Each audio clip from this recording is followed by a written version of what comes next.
आज की ताजा खबरों के इस अपडेट में बात करेंगे देश भर की तमाम बड़ी और काम की खबरों की, साथ ही सरकार की ओर से आज लिए गए कुछ महत्वपूर्ण फैसलों, जारी किए गए कुछ नए नियमों की। इसके अलावा प्राइवेट नौकरी करने वाले लोगों के लिए एक जरूरी महत्वपूर्ण खबर निकल कर सामने बताएंगे आपको आगे इस अपडेट में। इसके अलावा बैंक खाताधारकों के लिए जरूरी खबर, जल्द निपटा ले अपना कामकाज, बैंक कर्मचारी फिर करेंगे 2 दिन की हड़ताल। क्या है ये पूरी बड़ी खबर बताएंगे आपको आगे इस अपडेट में। इसके अलावा कोरोना को लेकर सख्त हुई है सरकार, बिना मास्क पकड़े जाने पर 1000 तो थूकने पर लगेगा 200 रुपए का जुर्माना। इस खबर को भी जानेंगे पूरे विस्तार से। इसके अलावा वोटर आईडी कार्ड, आधार कार्ड धारकों के लिए एक जरूरी महत्वपूर्ण खबर है, बताएंगे आपको आगे इस अपडेट में। इसके अलावा इन वाहन चालकों को सरकार का अल्टीमेटम, सड़क पर उतारे अब ये वाहन तो होंगे जब्त। इस खबर को भी जानेंगे पूरे विस्तार से। इसके अलावा युवाओं के लिए खुशखबरी, अब सरकारी नौकरी की आयु में 1 साल की मिलेगी छूट। इस खबर को भी जानेंगे पूरे विस्तार से। इसके अलावा फ्री पेट्रोल डीजल को लेकर बड़ी खबर है। इसके अलावा होटल रेस्टोरेंट को बंद करने को लेकर भी एक बड़ी खबर निकल कर आए सामने, बताएंगे आपको आगे इस अपडेट में। इसके अलावा कुछ एजुकेशन जॉब रिलेटेड महत्वपूर्ण अपडेट्स है। बोर्ड परीक्षाओं की तारीखों को लेकर भी यहाँ पर एक बड़ी और महत्वपूर्ण खबर निकल कर सामने, बताएंगे आपको आगे इस अपडेट में। साथ ही यहाँ पर कोरोना कर्फ्यू और लॉकडाउन से जुड़ी कुछ महत्वपूर्ण बड़ी खबरें बताएंगे आपको एक एक करके इस अपडेट में। साथ ही आज की तमाम बड़ी और काम की पूरी 30 खबरों की बात करेंगे आगे इस अपडेट में। बात करते हैं आज की पहली बड़ी खबर की, तो बैंक कर्मचारी अगले महीने फिर करेंगे हड़ताल। 23 और 24 फरवरी को कामकाज रहेगा ठप।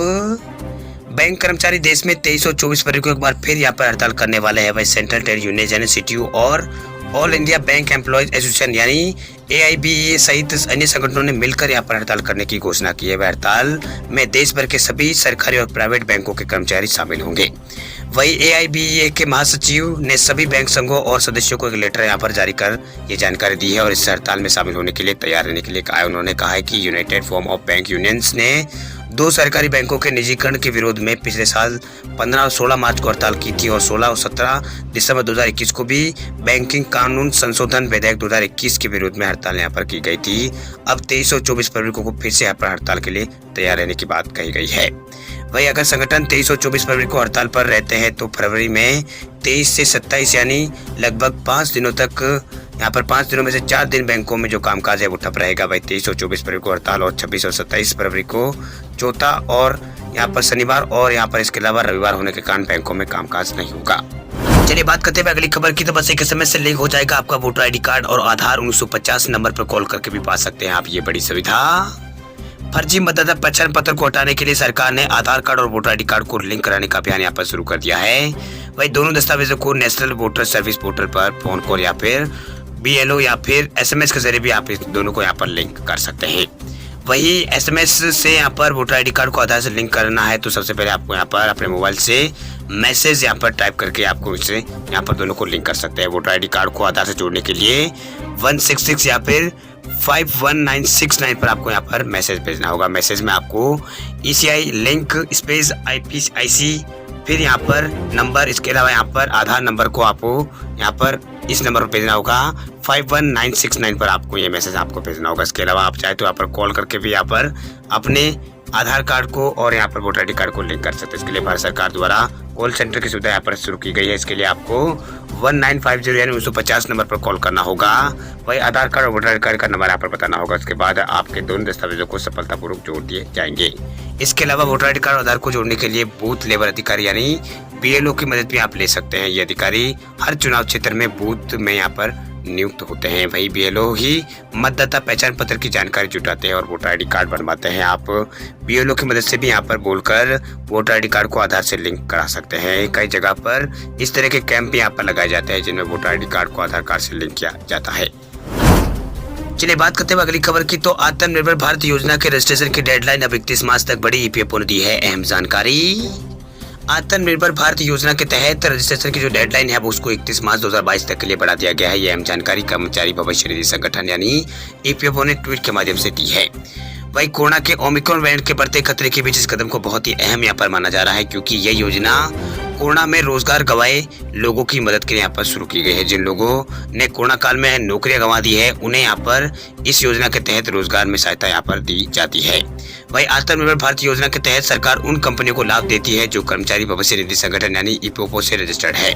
वही इस योजना के जरिए केंद्र सरकार कंपनियों को कई तरह की सब्सिडी और छूट यहाँ पर देती है। कम से कम 50 कर्मचारी वाली कंपनियों को यहाँ पर इसमें फायदा मिलता है, यानी कम से कम 50 कर्मचारी वाली कंपनी इस योजना का लाभ उठा सकते हैं, लेकिन उन्हें कम से कम 2 नए लोगों को यहाँ पर नौकरी देना होता है, मतलब 2 नए लोगों को नौकरी देनी होती है।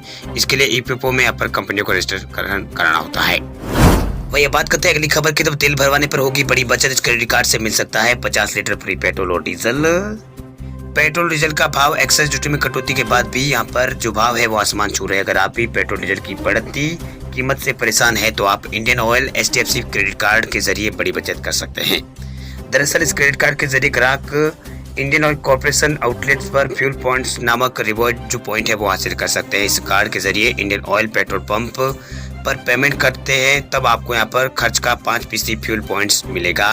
वही फ्यूल पॉइंट्स को रेंडम कर ग्राहक सालाना 50 लीटर तक फ्यूल यहाँ पर फ्री पा सकता है, यानी 50 लीटर तक बचत यहाँ पर वो कर सकता है। 50 लीटर यहाँ पर पेट्रोल डीजल फ्यूल फ्री पा सकता है। चलिए बात करते हैं अगली खबर की, तो उत्तराखंड में 12,000 पदों पर अटकी है भर्ती। सरकारी नौकरियों के लिए युवाओं का बड़ा है उत्तराखंड में इंतजार। उत्तराखंड सरकार ने राज्य के बेरोजगार युवाओं को 24,000 पदों पर नौकरी देने का वादा यहाँ पर किया था। अब तक इसमें आधे पदों पर ही भर्ती प्रक्रिया यहाँ पर शुरू हो पाई है। आदर्श आचार संहिता लागू होने के बाद रोजगार पाने के युवाओं के लिए यहाँ पर रोजगार पाने का इंतजार अब लंबा पड़ सकता है। वह राज्य की सरकारी भर्ती एजेंसियां अब तक यहाँ पर तकरीबन 11,000 पदों पर भर्ती शुरू हुई कर पाई है। वही 11,000 में से यहाँ पर 5,700 पदों पर सिलेक्शन हो चुका है। विशेष पदों के लिए विज्ञप्ति जारी हुई है। वही आधे से अधिक पदों पर अभी भी यहाँ पर विज्ञप्ति जारी नहीं की गई है। वही अब विधानसभा चुनाव की तारीख घोषित होने और आचार संहिता यहाँ पर लगने के कारण सरकारी नौकरियों के लिए युवाओं का इंतजार और बढ़ गया। वही सरकार ने अभ्यर्थियों को मार्च 2022 तक के लिए आवेदन फॉर्म निःशुल्क जमा कराने और आयु सीमा में 1 वर्ष की छूट यहाँ पर दी है। चलिए बात करते हुए अगली खबर की, तो हरियाणा में बढ़ते कोरोना प्रकोप को देखते हुए सरकार का बड़ा फैसला। 26 जनवरी तक हरियाणा में बंद रहेंगे स्कूल कॉलेज। कोरोना के बढ़ते प्रकोप को देखते हुए हरियाणा सरकार ने बड़ा फैसला लिया। दरअसल शिक्षा विभाग ने स्कूलों की छुट्टियों को 26 जनवरी तक यहाँ पर बढ़ा दिया है। वे सभी सरकारी और प्राइवेट स्कूल अब 26 जनवरी तक हरियाणा में बंद रहेंगे। हालांकि स्कूलों में ऑनलाइन जो कक्षाएं वो पहले की तरह यहाँ पर चालू रहेगी। वही सभी कॉलेज को यहाँ पर 26 जनवरी तक के लिए बंद कर दिया गया है। सभी कॉलेज भी यहाँ पर बंद कर दी गई है। प्रदेश के शिक्षा मंत्री कुंवरपाल गुर्जर ने ट्वीट करके इस बारे में यहाँ पर जानकारी दी है।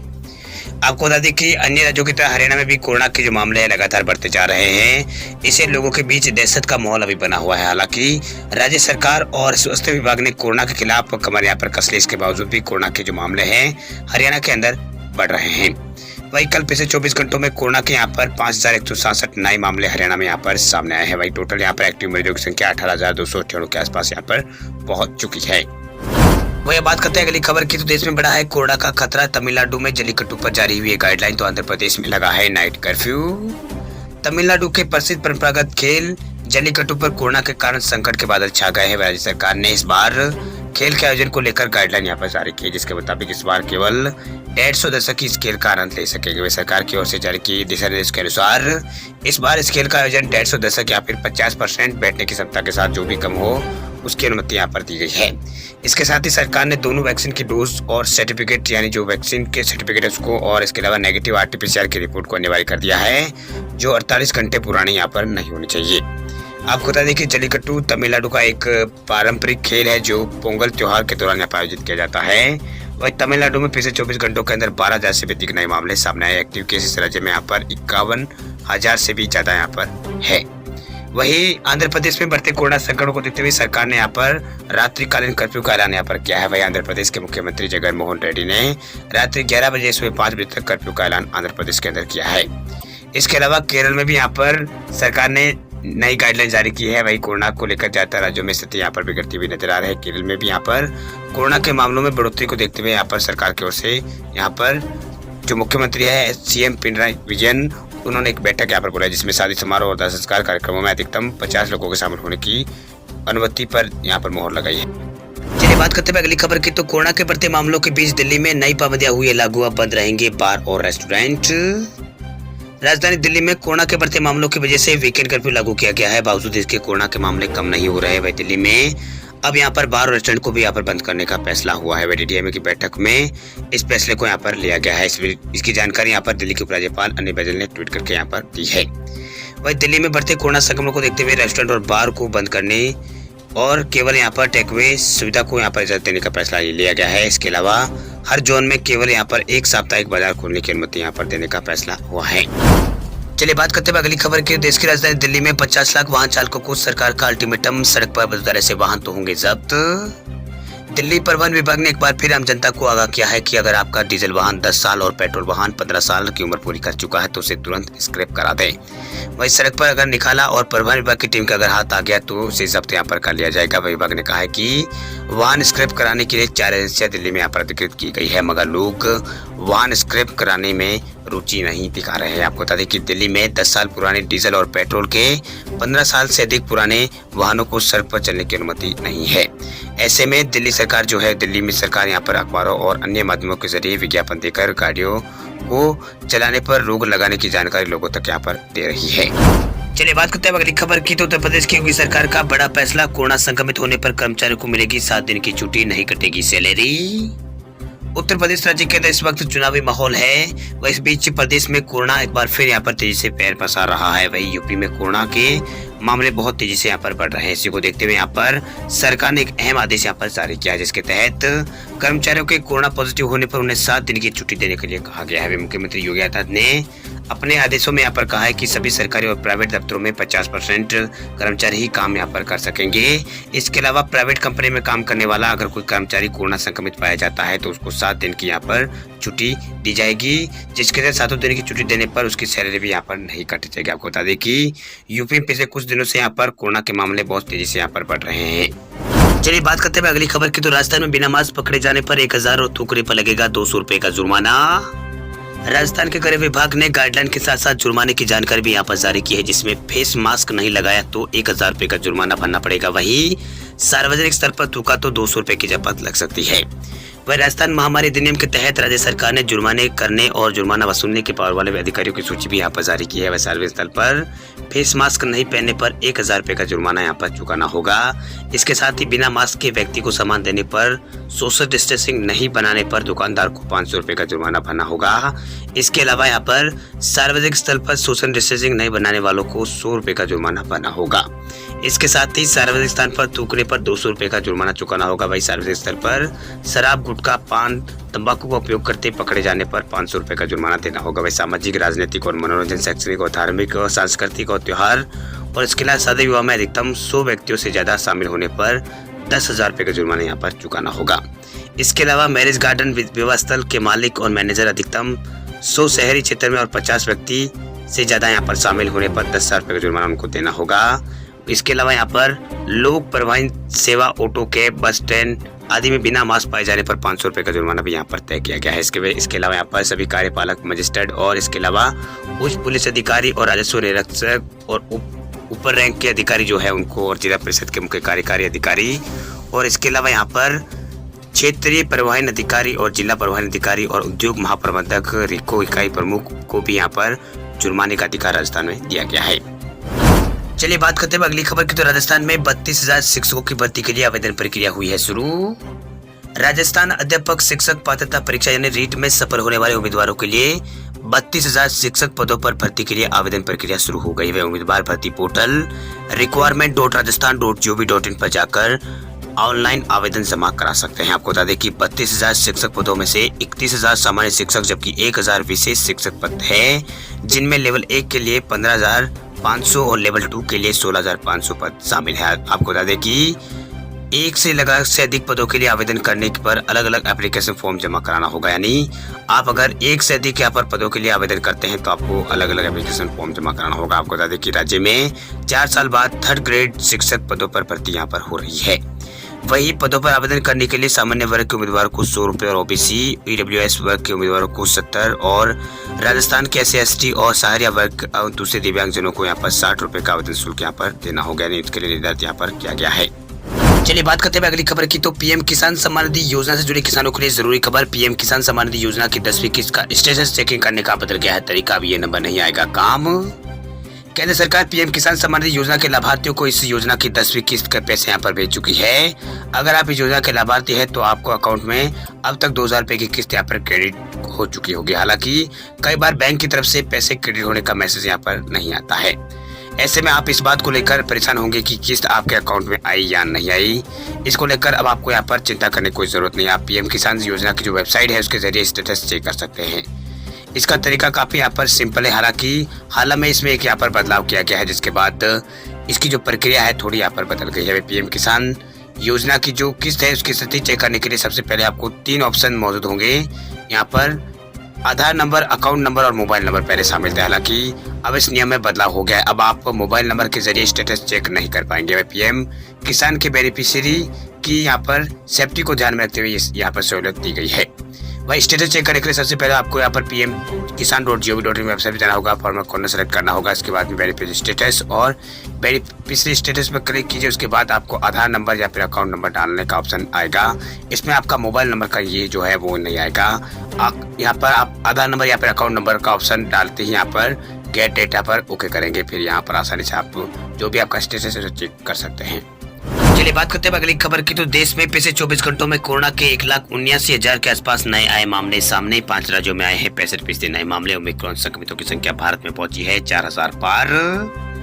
भारत में कोरोना वायरस संक्रमण के पिछले 24 घंटों में 1,79,723 नए मामले सामने आए हैं और पिछले 24 घंटों के अंदर देश में 146 लोगों की मौत दर्ज की गई है। केंद्रीय स्वास्थ्य मंत्रालय के ताजा आंकड़ों के मुताबिक इस दौरान 40,000 से अधिक लोग ठीक भी हुए हैं।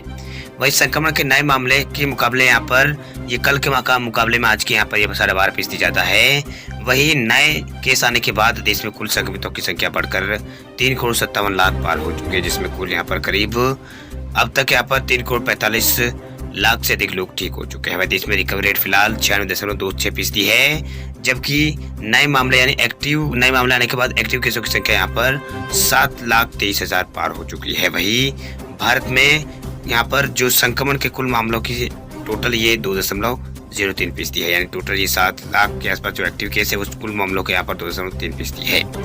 वही स्वास्थ्य मंत्रालय के मुताबिक देश में कोविड-19 से अब तक यहाँ पर 4,83,000 से अधिक लोगों की मौत हो चुकी है। अब तक कुल यहाँ पर ये टोटल 1.36% है। वही देश में सिर्फ 5 राज्यों में 62% मामले यहाँ पर सामने आए, जिसमें महाराष्ट्र में पिछले 24 घंटों में 44,000 केस आए हैं, बंगाल में 24,000 और दिल्ली में 22,000, तमिलनाडु में 12,000 और कर्नाटक में 12,000 नए केस सामने आए हैं।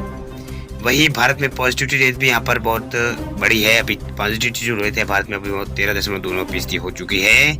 वही जो सबसे ज्यादा पॉजिटिव रेट है वो यहाँ पर दिल्ली और यहाँ पर मुंबई में सबसे ज्यादा पॉजिटिव रेट सामने आ रही है।